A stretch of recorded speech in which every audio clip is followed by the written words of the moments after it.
हरियाणा के 11वें मुख्यमंत्री Nayab Singh Saini ji, news 18 India के डायमंड स्टेट समिट हरियाणा में आपका बहुत बहुत स्वागत। Thank you. तालियों के साथ करें इनका स्वागत। Thank you sir.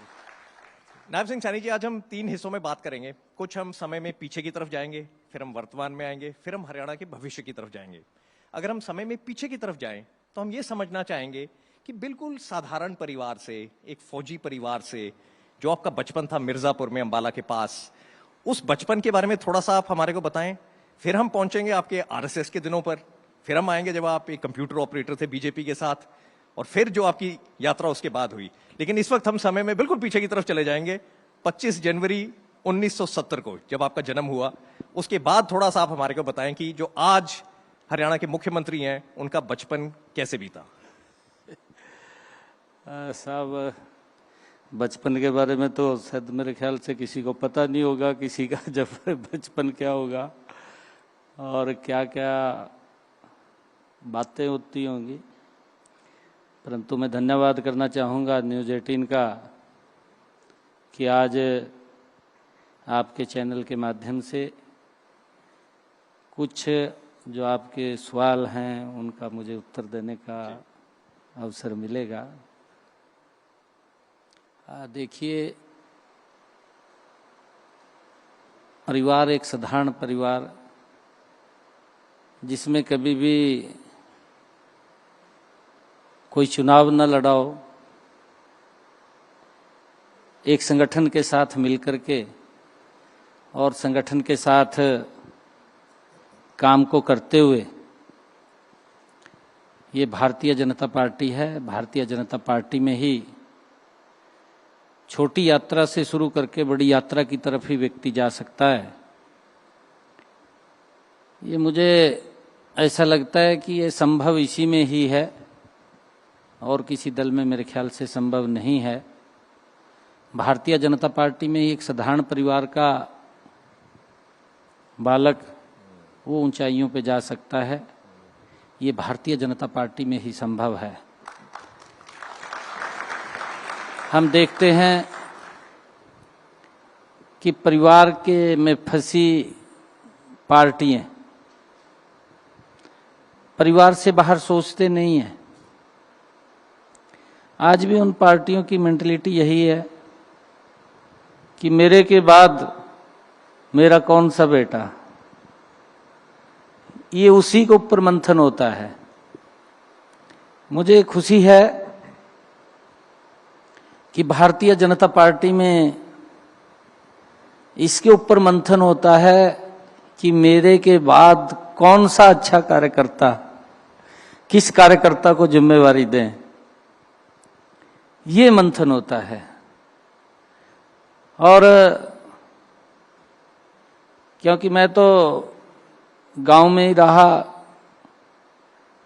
और गांव में पार्टी के संगठन के साथ मिलकर के काम करते करते आज इस पोजीशन के ऊपर आया हूं। ये भारतीय जनता पार्टी, नरेंद्र मोदी जी और अमित शाह जी, हमारे जगत प्रकाश नड्डा जी और हमारे आदरणीय मनोहर लाल जी, ये ऐसे व्यक्तित्व हैं कि कार्यकर्ता को पहचानना, उसको गढ़ना और उसको आगे बढ़ाना, ये इसी संगठन के अंदर है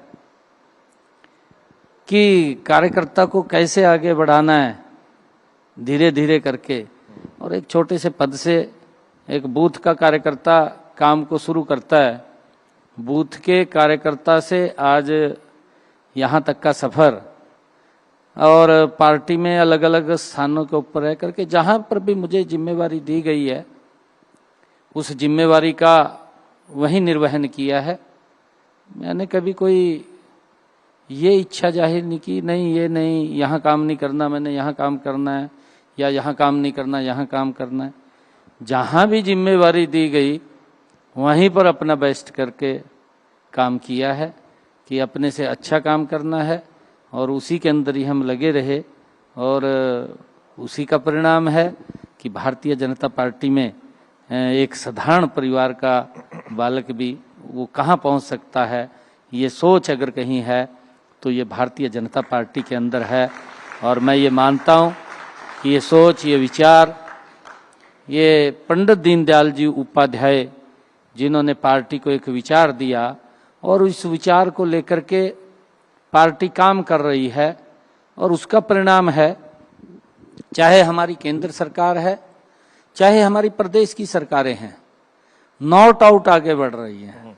आप लोग देख रहे हैं, क्योंकि कई बार किसी राज्य के अंदर अगर एक टर्म के लिए पीछे जाते हैं तो कहीं ना कहीं लोगों के हित भी वहां पर होते हैं, हावी होते हैं। लेकिन सैनी जी, आपको मैं रोकूंगा कि आपने बीजेपी को बहुत ज्यादा श्रेय दिया। आपने कहा कि बीजेपी ने सब कुछ किया। पार्टी जरूर कार्यकर्ताओं के साथ है, लेकिन कार्यकर्ता होंगे तो पार्टी होगी। स्टीव जॉब्स जो एप्पल के फाउंडर थे, उन्होंने एक बार कहा था स्टैनफोर्ड विश्वविद्यालय में एक भाषण देते हुए कि जब आप जिंदगी में पीछे की तरफ देखते हैं तो एक चीज होती है कनेक्टिंग द डॉट्स, की अगर आप बिंदुओं को जोड़ें तो आपको अपनी यात्रा नजर आती है कि मैं कैसे यहां पहुंचा। जब आप आगे की तरफ देखते हैं, कई दफा नहीं समझ आता कि मैं कहां जाऊंगा, लेकिन जब आप अपने बिंदु जोड़ते हैं तो ऐसा तो है नहीं कि नायब सिंह सैनी ऐसे ही हरियाणा के मुख्यमंत्री बन गए। कोई छोटी मोटी बात नहीं है, बड़ा देश है, बड़े राज्य हैं, बड़ी बड़ी जनसंख्या है, 2.5-3 करोड़ के हमारे प्रांत हैं। तो जब आप उन बिंदुओं को जोड़ते हैं, हम फिर भी वहां पर थोड़ा सा जानना चाहेंगे कि जब आप अपना बचपन देखते हैं, कौन सी चीजें आप उसमें देखते हैं जो अब आप जोड़ सकते हो कि हां वो सब कुछ हुआ तो आज ये है।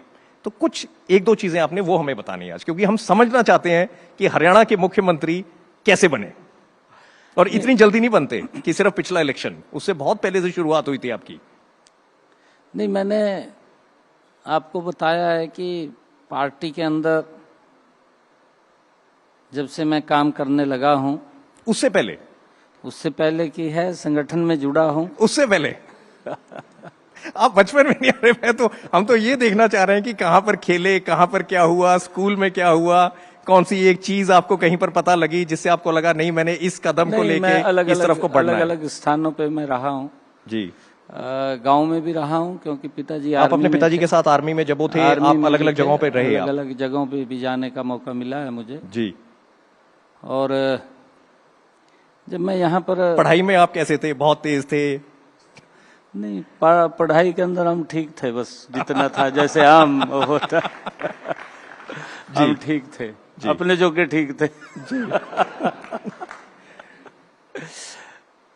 परंतु हमने कभी भी, हाँ मुझे एक याद आता है, क्योंकि जब लिखते थे मेरे को एक जगह सेलेक्ट किया गया था कि कंपटीशन होते थे, कंपटीशन के अंदर मैं गया था और कंपटीशन के अंदर जब मेरे को सिलेक्ट किया गया कि आपने जाना है, तो उस कंपटीशन के अंदर मैं वहाँ पर नंबर 1 पे उसमें रहा था। कंपटीशन स्कूल की तरफ से भेजा था मेरे को जी उसमें। परंतु हम जहाँ भी काम किया है वो काम करते रहते हैं और उसके अंदर हमारी ये इच्छा रहती है कि जो भी काम हाथ में आया है उसको पूर्ण करना है जी। उसमें किंतु परंतु नहीं है। उसमें ये भी नहीं है कि हम इधर देखें या उधर देखें, एक स्ट्रेस से हम काम करते हैं। और कहीं अगर हमें ये लगता है कि यहाँ मुझे दिक्कत आ रही है तो हम पूछते भी हैं, हम बात करते हैं कि यहाँ दिक्कत आ रही है, इसको कैसे आगे बढ़ना है, तो सलाह लेकर के उसको फिर आगे भी हम करते हैं।